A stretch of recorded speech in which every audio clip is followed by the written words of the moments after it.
Salut, c'est le débrief d'après-course.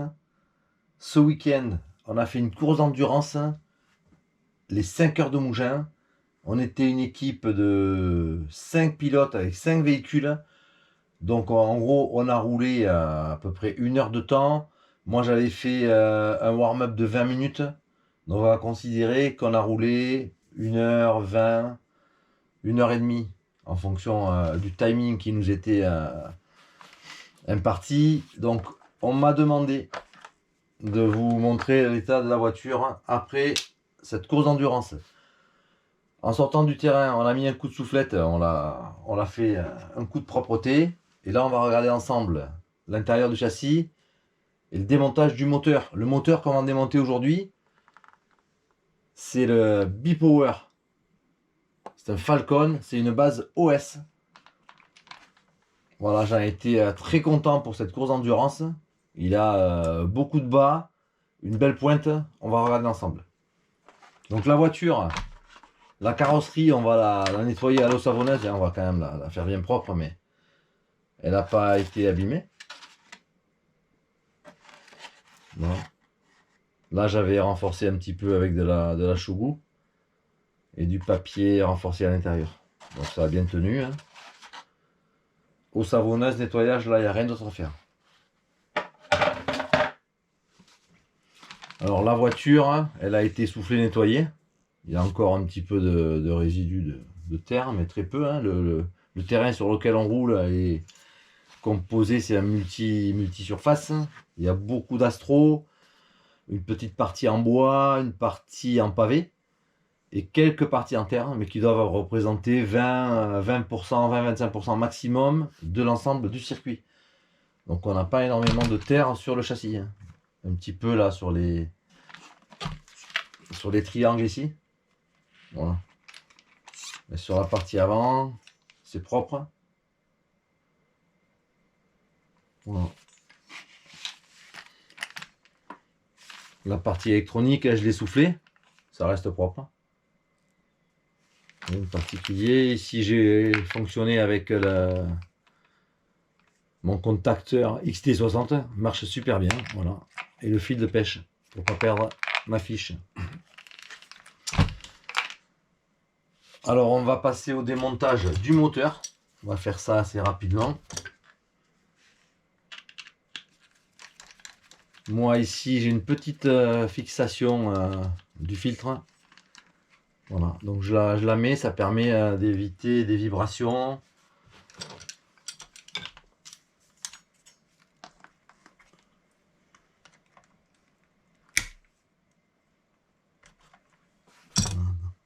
Là on va prendre une petite clé.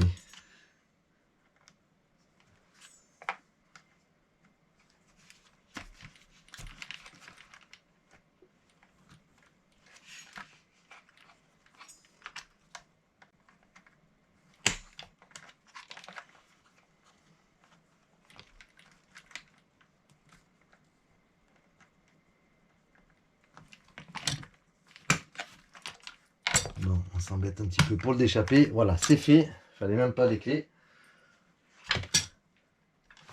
Alors, on va enlever les 4 vis de fixation du moteur.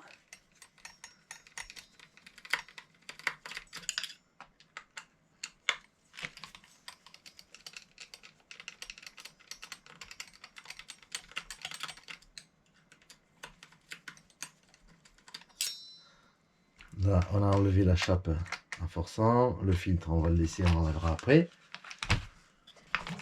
Ici, on avait enlevé l'essence en arrivant.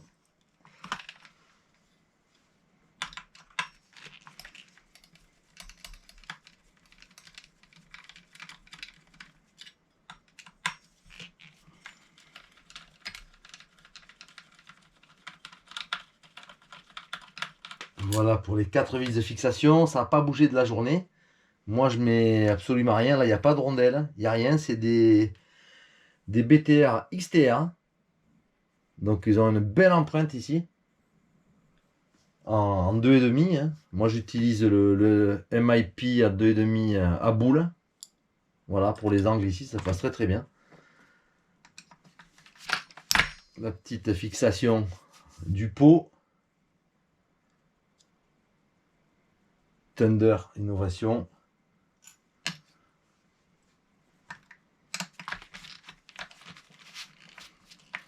Et là, par contre, je mets du frein filet pour le bloquer. Et là, on enlève le moteur. Voilà. Donc là, il y a un petit peu de saleté. On nettoiera ça en détail, hein. On enlèvera les bâtis, le réservoir, on nettoiera tout. Là, c'est un petit peu crade. Ouais.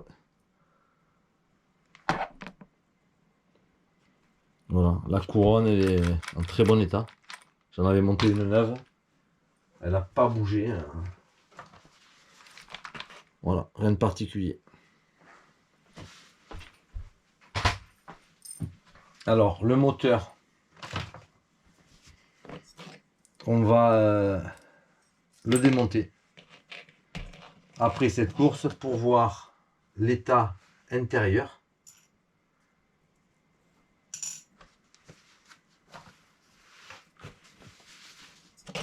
On va commencer par enlever le réseau. Donc il y avait double sécurité de ressort. Voilà. Ça s'enlève tout seul. On va essuyer les pièces au fur et à mesure.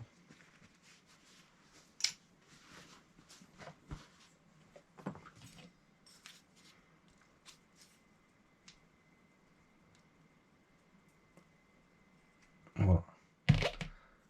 Il n'y a aucune fuite. Parfait. La ligne d'échappement Milk. C'est une renforcée, donc en très bon état. Il n'y a pas de choc, il n'y a pas eu d'impact. On la nettoiera avec un nettoyant chromalu pour la faire revenir vraiment nickel. Pour la faire revenir genre comme ça. Voilà.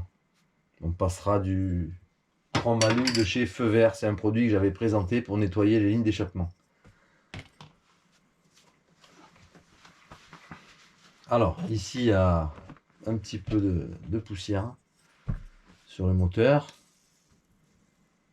Là, il n'y a eu aucune surprise. Les roulements, je ne les ai pas changés de la journée. Ils sont vraiment en super état.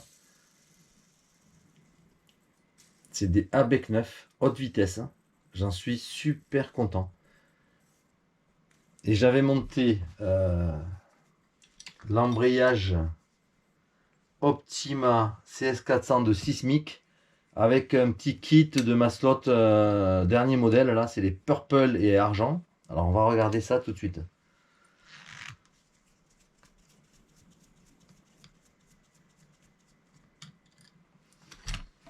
Donc là, j'ai mes petites cales. J'ai ma vis, celle que j'utilise. C'est cette petite vis là. Je trouve qu'elle est pratique, elle est épaulée. Voilà. On va mettre les pièces ici.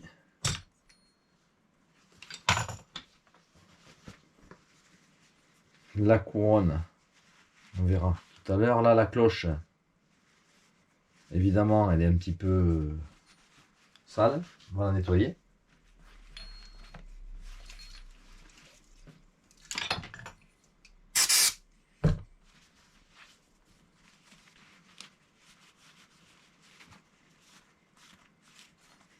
Voilà, on a un petit peu de noir, bien sûr. C'est des résidus de Maslot alu.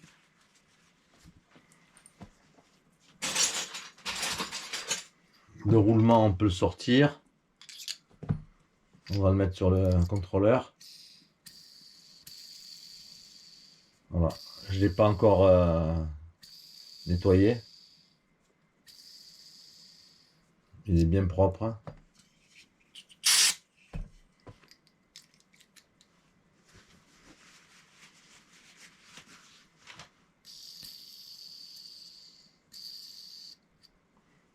Voilà pour le roulement intérieur.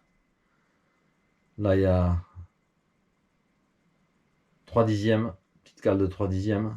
Derrière le roulement intérieur, on ne touche pas. Deuxième roulement. coup de nettoyant frein.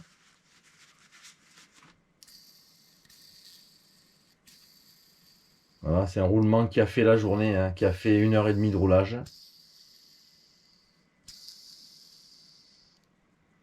Nickel. La cloche en bon état. Simplement un petit coup de dégraissant à nettoyer, c'est tout. Ça reste propre.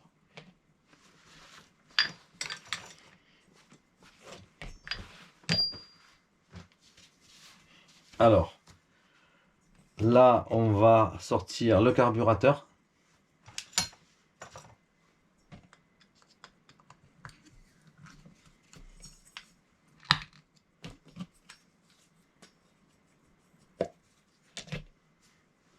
Voilà, il a une embase isolée. C'est un petit peu gras, bien sûr. On va nettoyer l'intérieur.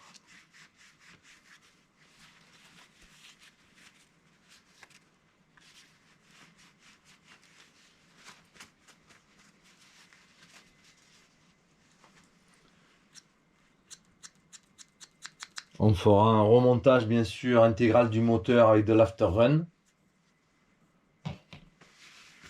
pour lubrifier les pièces. Ici on a l'embrayage Optima de Sismic avec la dernière génération de Maslot, les Purple et Argent. Alors c'est le même principe que celui d'origine, hein, qui sont vendus avec des Maslot Gold et Black. Voilà, j'ai fait la journée, il n'a pas bougé. Peut-être un point d'usure ici qui n'est pas forcément normal. Je regarderai si à l'intérieur de la cloche il a été touché.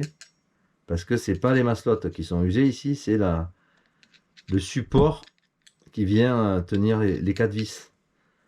Alors c'est un support renforcé, mais on voit qu'il a un petit peu frotté. Donc il doit y avoir un léger jeu au niveau du calage qui a fait toucher les petites arêtes ici. Après les maslottes, elles sont propres, elles sont usées mais modérément, c'est encore tout à fait réutilisable. Voilà. Et maintenant, on va passer au démontage de la culasse chemise et piston. On va finir le démontage complet du moteur. Donc la bougie, là je l'enlève, c'est une OS P3 Gold. Là on va pas, elle est neuve, c'est une neuve, donc celle-là on va pas la regarder, elle est propre. On va sortir la culasse, c'est des BTR en 2,5.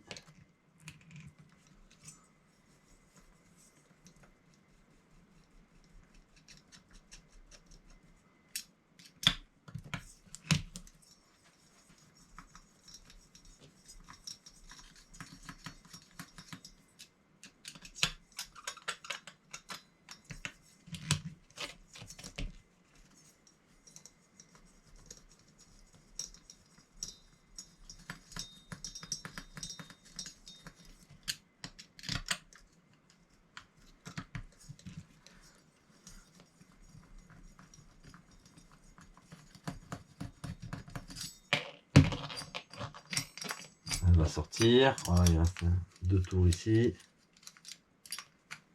Et là, voilà.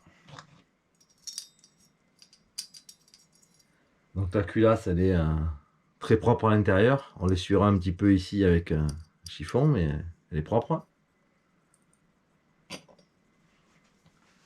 On a un insert. On va voir s'il vient tout seul.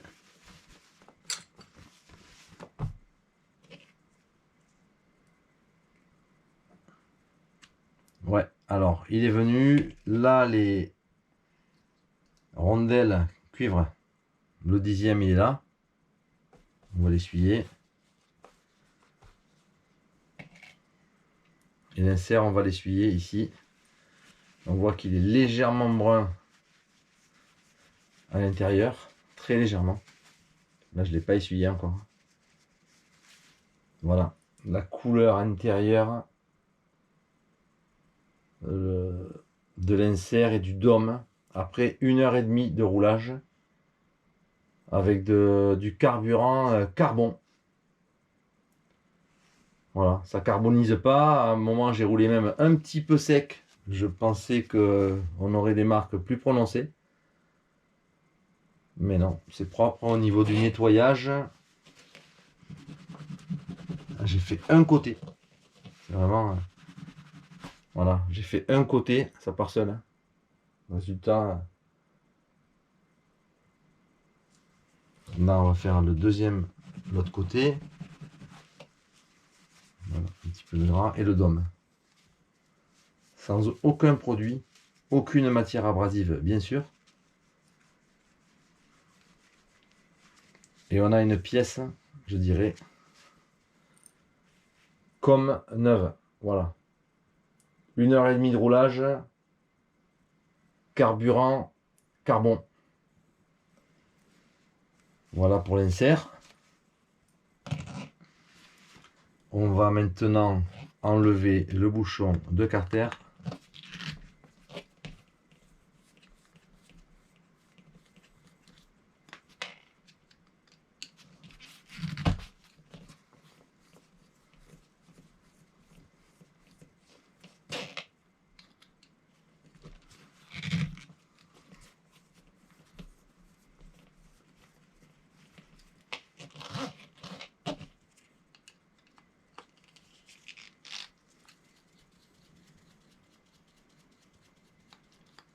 Voilà qui est fait. Les 4 petites vis.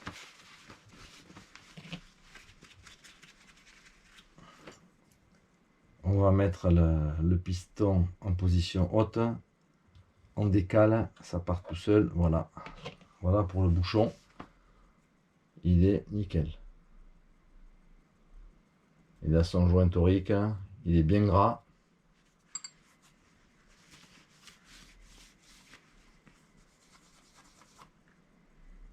Rien à faire.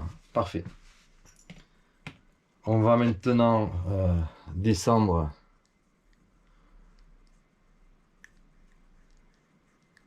bien le piston.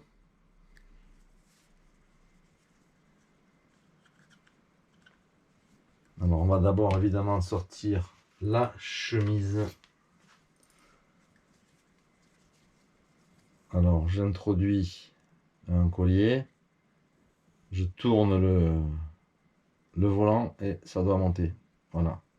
Je redescends. Et on doit pouvoir sortir très facilement la chemise. Voilà, voilà qui est fait. Ça, c'est un entretien régulier hein, qui permet de faire un démontage moteur sans aucune complication. Voilà. Alors, on va terminer chemise piston. Et on va regarder ces pièces en détail. On va commencer par la chemise. Alors, elle est à peine marquée hein, à l'échappement. Ça, on peut l'essuyer.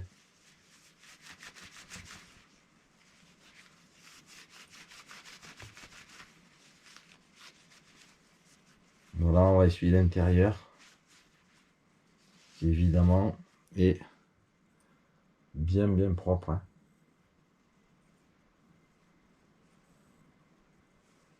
Brillant et aucune rayure.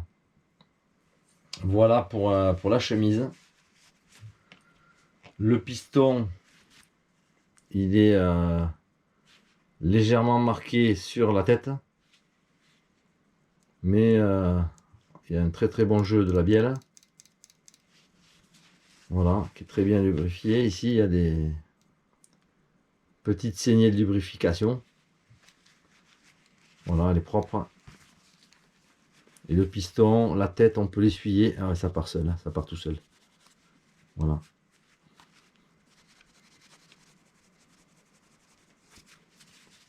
Ici, on insistera un peu plus.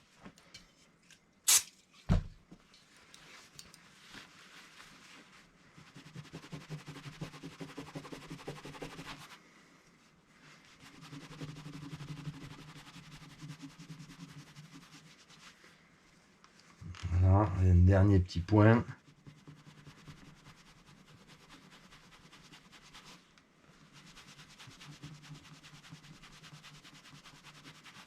Voilà, on arrive à enlever la partie brune. Voilà, très légèrement sur le tour. On va garder la compression. Dessus, je vais refaire un petit coup. C'est de le faire revenir très très bien.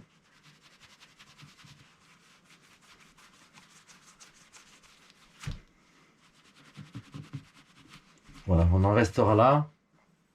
On a un piston qui est propre. Voilà, les petits clips sur les côtés, ça n'a pas bougé. Les deux segments de lubrification autour ici. Il n'y a pas de rayure, il n'y a pas de marque. Ici, on a une petite partie brune, on va la laisser. Là, c'est normal, à force, le moteur, il marque un petit peu. Mais globalement, les pièces, elles sont dans un très bon état. Voilà, il nous reste le vilebrequin et les roulements. Alors, on peut le regarder. On peut le regarder.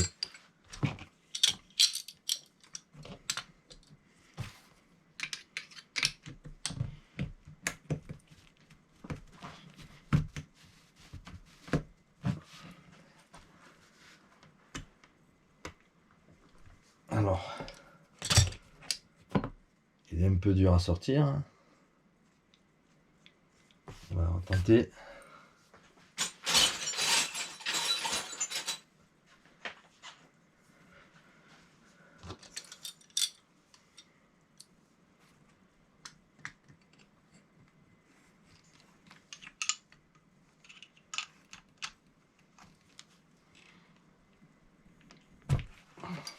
Voilà, il était serré assez fermement, mais il n'a pas bougé. C'est fait. Ici, les coups de serrage, c'est le sismique hein, qu'on utilise. Voilà, on va utiliser l'arrache volant pour le sortir.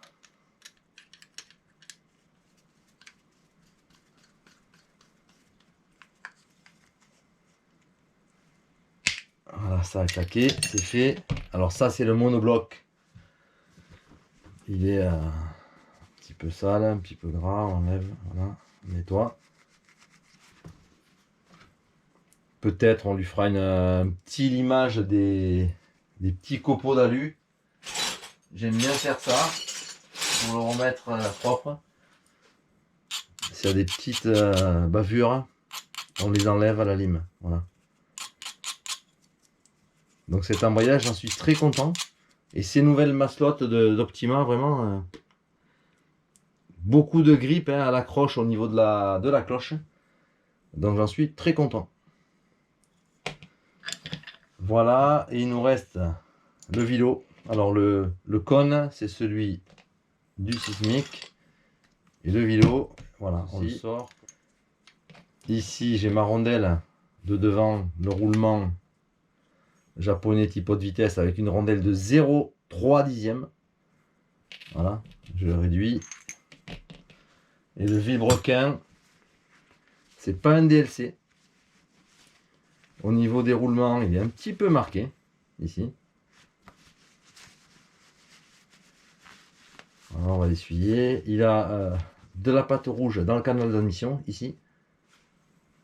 Et le plateau qui est travaillé à ce niveau-là, à l'intérieur et à l'extérieur. Voilà sur ce moteur.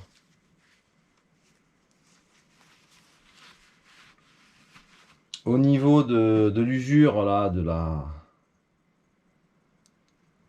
la bielle, on a un très léger jeu, on le voit. Hein, mais bon, ça ne met pas en péril le fonctionnement du moteur. On le surveillera bien sûr, ce jeu, pour pas qu'il soit trop important. Et s'il faut changer, on changera la bielle uniquement. Voilà.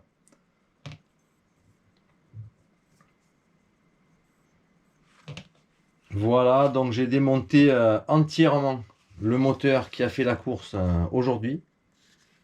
qu'on m'a l'a demandé dans un post, parce qu'on pourrait voir l'état du matériel après la course d'endurance. Donc en fait, vous voyez que ça n'a pas énormément souffert, hein. Il faudra jeter le filtre à air, on remontera tout à l'Afterrun XTR. Il est assez gras et surtout un petit peu épais. Voilà, il est un petit peu épais.